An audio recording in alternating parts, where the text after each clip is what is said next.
this demo short, we're going to be going over the selection tool, the transparency lock, and the wet layer to actually help us with the transparency lock.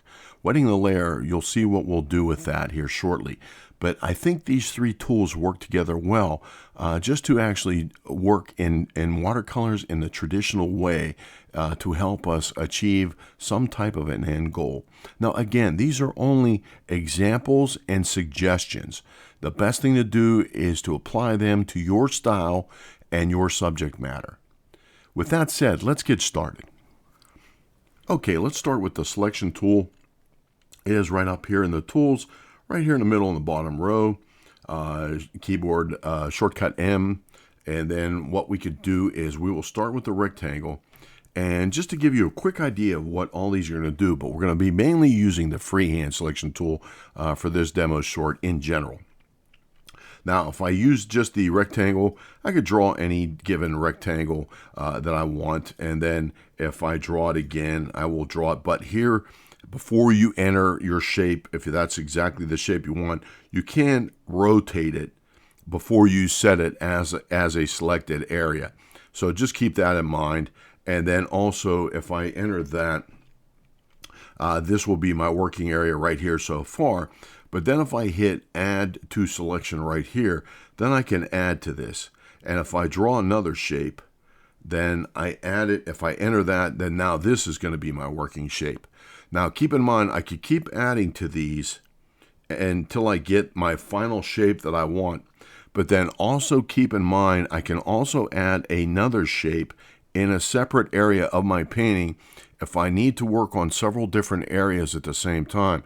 This is great, allowing you to keep the same value of wash, same type of pattern, anything you need to do to keep the exact same or close to the same throughout a specific area, or more importantly, multiple areas of your painting.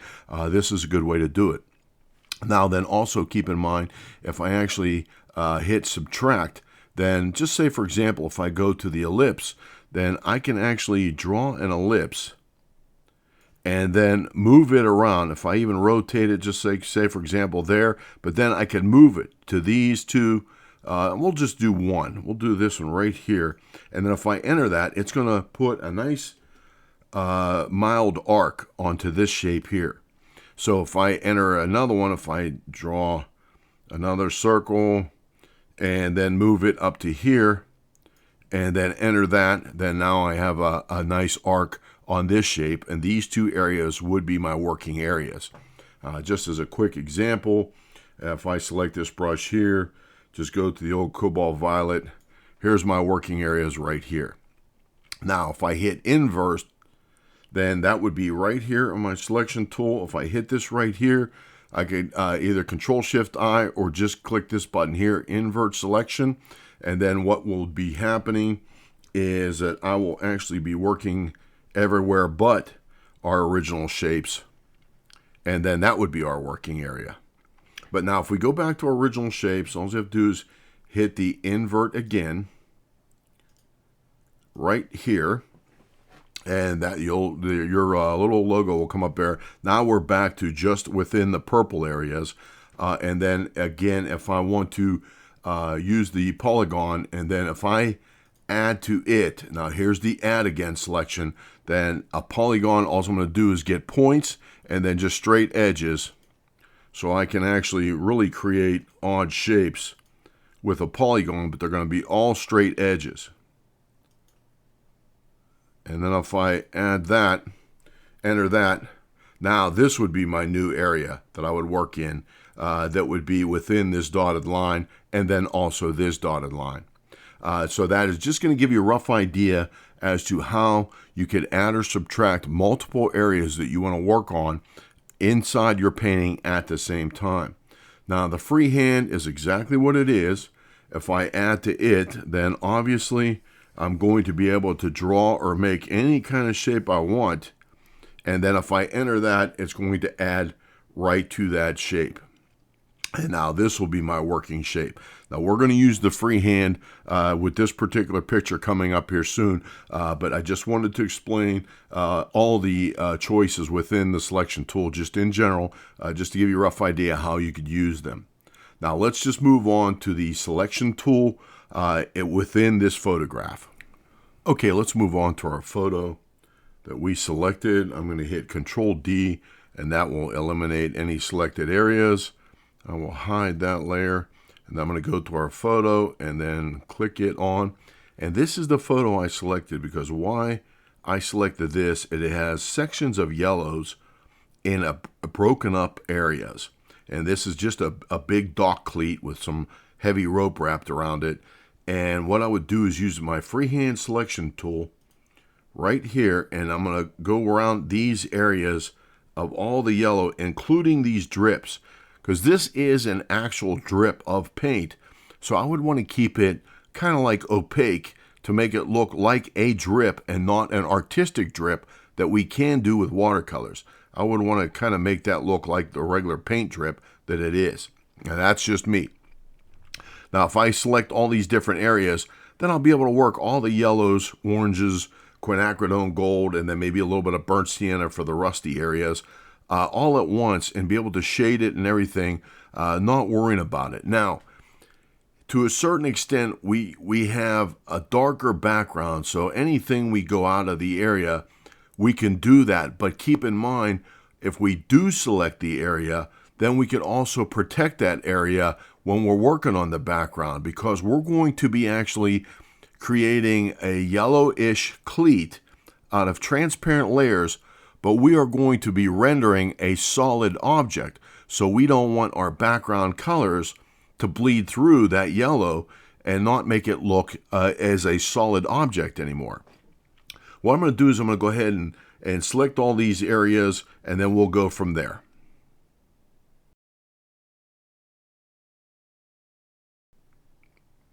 Okay, now that we have our rope and our cleat actually sectioned off, we can do a couple of things here now. Number one, what I would do in this case is actually invert the selection. And then now I could do my background. If I turn off the photo, now I could paint anywhere in my background. Just grab the Bloom Wet, and just to review, this is nothing but browns, burnt like a burnt sienna, raw umbers. Even the Potter's Pink might look pretty good in there, because it's pretty much a lot of just primer gray that is just all worn out. But what I could do is just to show you, again, I'm not going to finish this painting. I'm just giving you ideas of tools and techniques that you could apply. So what I would do is put it on the background, which is the barge itself.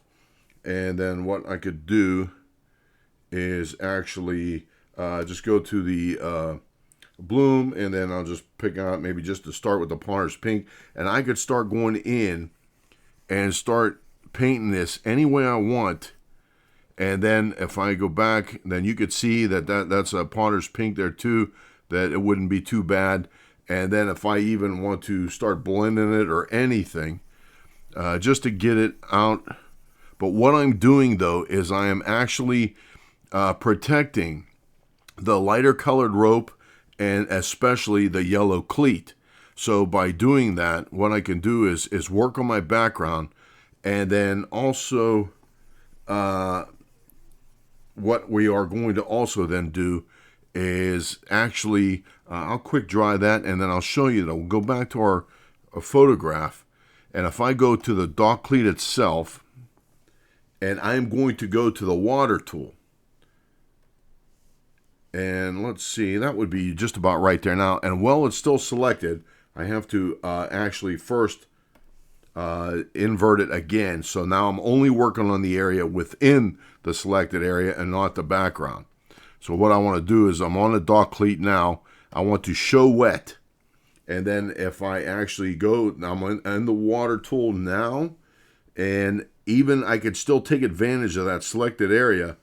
And once I start painting in the cleat, and again, I'm not going to finish this. This is just tools and techniques to give you ideas on how you actually paint your subject matter and your technique and style. I'm just going to rough this in real quick just to show you what will and could happen. And then again, see, I could even take advantage again of that area there.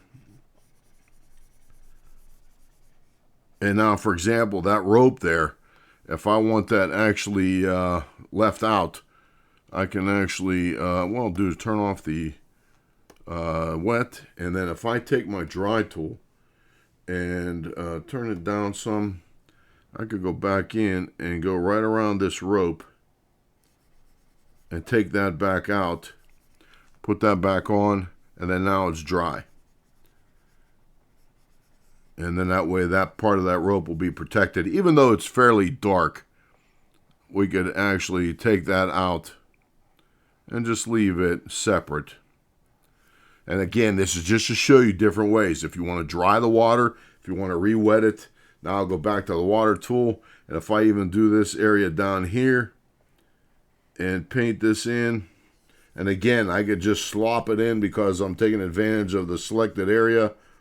But what we're going to do is, now that I have this painted in with water, then what I could do is actually then, before I turn the show wet off, I could hit the lock transparency, and then now I could actually turn off the show wet. And if I turn off the photo, then now if I go to my yellows, I'll go to the paint, and then I could just start painting in my yellows.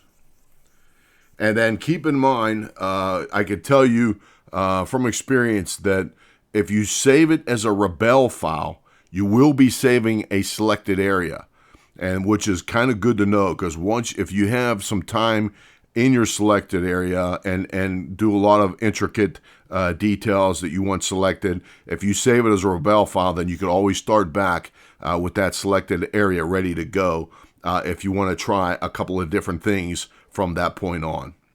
But in this case, everything I re-wet. Now I could go back into some quinacridone gold and make the darker areas darker. However they are back here underneath the shadows. These are the only 3 areas that I wet though with the cleat.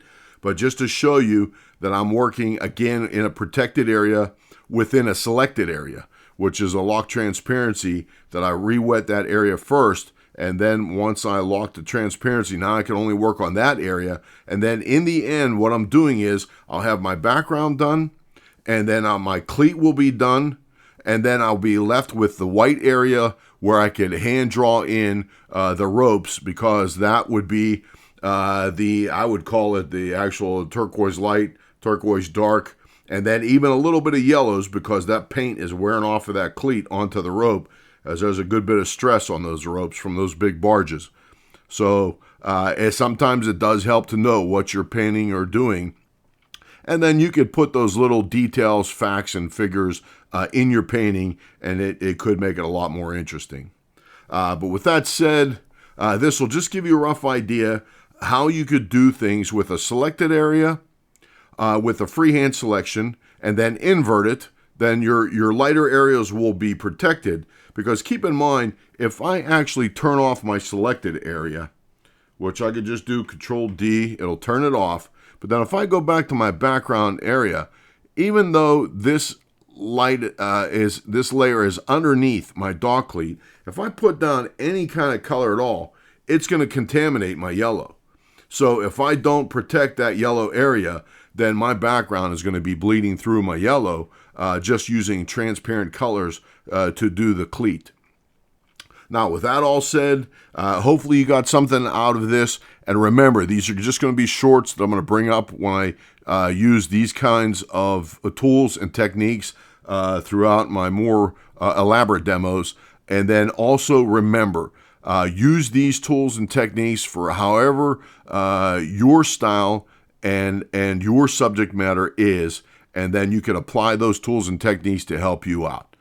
Next, we're going to do actually a mask area that will be a little bit more intricate because you'll be able to use layers that won't apply to the masked area or the transparent masked area. And then this way, if it's not an influenced layer, you'll be able to actually go one step beyond a selected area or an inverted selected area.